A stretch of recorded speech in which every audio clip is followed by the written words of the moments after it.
ጉድ ያለው ገንፎ ሲያደር ይፋጃል አሉ።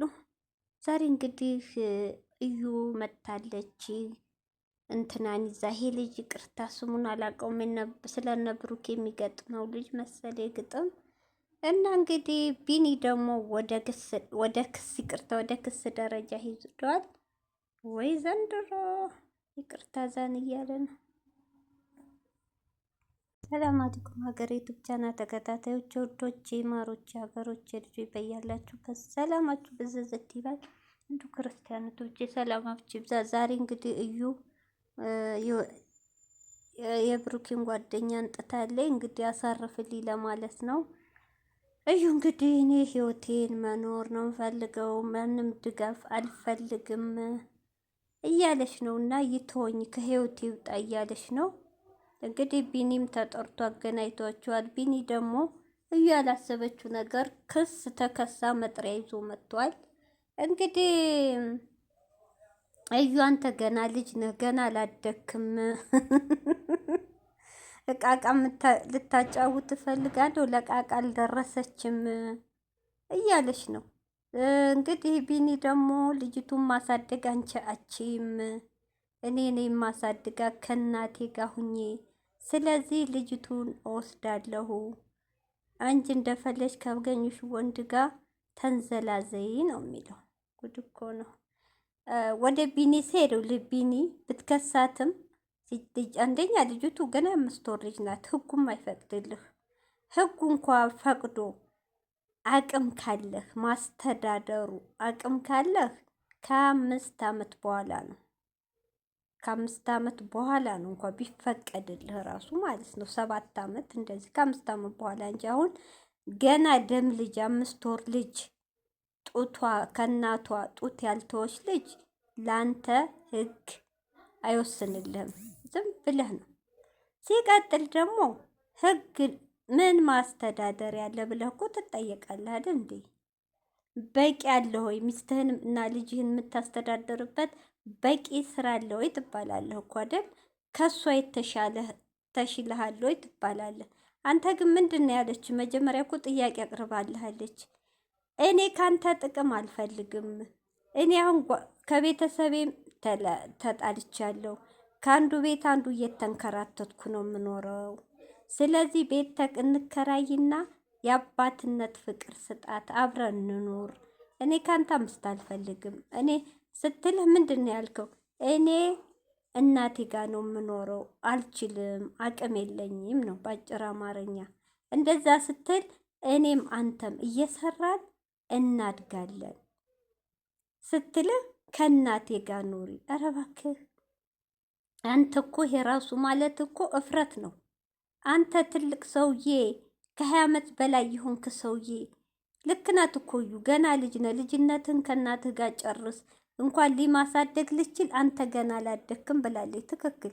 አንተ እኮ ጭንቅላት ቢያስብኝ እንዴ እሺ ልክ ናት እኮ ብለህ የቀን ስራም ስራ ምንም ስራ ለልጅ ስትል ግዴታ ነው እንዴ። አንተ ሸክሙ ነህ። እንደገና ሚስትና ልጅ ይዘህ እናት ቤት አይደብርህም እንዴ? እንዴት ነው ያሰብከው? ይሄ እኮ የጭንቅላት ማነስ ነው እንዴ። እኔ ጉራጌዎች እኮ ከ7 ዓመት ካለፋቸው እኮ ሊስትሮ ጠርገው ከሀገራቸው ወጥተው ራሳቸውን ችለው በበዓላቸው ሂዶ ያገኟትን በርበሬም ሽሮ ስኳር ጨው ምናምን ይዘው ሲሄዱ እንጂ የምናውቀው አንተ እዩ እንዳለችው በ40 ዓመት ቤተሰብ ጋር ይሆንክ ልጅ ማሳደግ አችልም ያለችው ልክ ናት። እንዳይደብርህም እንዴ? ህጉ እኮ እኔ እኮ እናቴ ጋኔ ካልክ እኮ አችልም ለማስተዳደር አችልም። ስለዚህ ልጅቱ ከእናቱ አትለይም ብሎ እኮ ራሱ የሚወስንብህ ራሱ መክሰስስ ምን አይነት ሰው ነው መክሮጅ ውስጥ ያስገባህ? ህጉ የሚፈቅደው ለእናቱ ነው። ወደድክም ጠላህም እንዴ። አዎ ልጅህን አይከለክልም። እየሄድክ ጠይቅ፣ ያቅብህን አርግ እንጂ አንተ ከእናት ከአባት ቤት ገና ሳትወጣ የእናት የአባት ሸክም ሆነህ ልጅና ሚስትህን እናት ቤት አስገባ የሚል ህግ የለም። አንድ ወንድ ልጅ ከወለደ ለአቅመ አዳም ከደረሰ እንኳን ወንድ ሴት ትወጣለች ሸክም አልሆንም ብላ አይደል? እንደ አቅምህ አንድ ክፍልም ሆነ ልክ እዩ እንዳለችው ቤትን ተከራይተህ ልጃችሁን ማሳደግ ነው እንጂ እናቴ ጋር ታርጋለች፣ እናቴ ጋር ኑሪ። ኧረ እባክህ እንዴ! ምነው ወንድሜ፣ ስምንተኛው ሽኮ ላይ ነህ ያለው? 11ኛው ክፍለ ዘመን ላይ ነህ እኮ ያለው። ያማዋል እንዴ? እንኳን ወንድ ሊቀርቶ ሴት ከቤተሰብ ወጥታ ራሷን ችላ ቁጭ ያለችበት ዘመን አንተ እንደገና ከቤተሰብ እጅ ሳትወጣ ልጅና ሚስቴን ከቤተሰቤ ጋር ላኖር የሚል ህግ የለም። እዩ ልክ ነህ። ገና አላደግክም። ገና ነህ ቢኒ፣ ገና ነህ አንተ። ልቅስ የማይረባ ተንካራ ከምፈጥር በቃ በርቀት ያገኘውን እርዳት፣ ቤት ተከራይላት። መቼም ቢያንስ ለቤት ኪራይ ታጣለህ። እሺ ቤት ኪራይ አትከራይ፣ ለወተት ለምናምን ቻላት። ያገኘሃትን 5ም 10ም ስጣት ለልጅ ስትል ግዴታም ስለሆነ። ከዛ ውጭ ልጅህን እየመጣህ እያት፣ ቀን በቀን ብታያት ችግር የለም እንጂ አሁን አጉል የሌለ ብጥብጥ አንጥተህ። እውነቴን ነው እዩ ማለት ታውቃለህ፣ ምንም በማያውቀው ብሩኬና ህይወት ገብታ አመት ሙሉ ያሰቃየች የሰው ህይወት የበጠበጠች የተረገመች ናት። ስለዚህ እስከ መጨረሻው አንተም ልጅህን እንዳታሰጣህ። እውነቴን ነው ልጅህን እንዳታይ ትሆናል። ይሄ ክስ ምናምን የማይሆን ነገር ውስጥ ከምገባ ልጅህን በስርዓት በጸባይ ይዘህ ብታይ ይሻልሃል። ህጉ ማስተዳደር ያለ ትችላለህ። ከማን ጋ ነው? ቤት አለ፣ ስራ አለ፣ ብዙ ጥያቄ አለብህ። ከእናቴ ጋ ነው እኔ ጋ ትኖር። ገና አንተ ራስህንም አልቻልክ። ስለዚህ ልጅቷ ከእናቷ ትኖር ነው የምትባለው። እዩ ካንተ ትሻላለች። ስራ እንዳላት ሰምተናል። የምንድን ነው ሆቴል አስተናጋጅ ናት፣ የሆነ ምንድናት ተብሏል። ኃላፊ ምን አላቅም። እሷ በዛ ላይ ዩቲዩበር ናት። ከአንተ እጥፍ እሷ ትበልጣለች። አየህ፣ አንተ ግን ወንድ ልጅም ነህ። ገና እናቴ ጋር ነው የምኖረው እያልክ ነው። ልጅንም እናቴ ታሳድጋለች እያልክ ነው። ኧረ ምን ጉር ነው! አዩ ልክ ነሽ እናቴ። ልጅነትህን አልጨረስክም። እውነትም ገና አላደግክም እኮ። እውነትም ገና አላደገም እንዴ! አንድ ወንድ ልየቶች አስባችሁታል? ለራሱ ሸክም ሆኖ ልጄን እና ሚስቴን ከእናቴ ጋር ኖር የሚል አለ እንዴ? ኧረ ቢኒያም ያንተስ የባሰ ነው።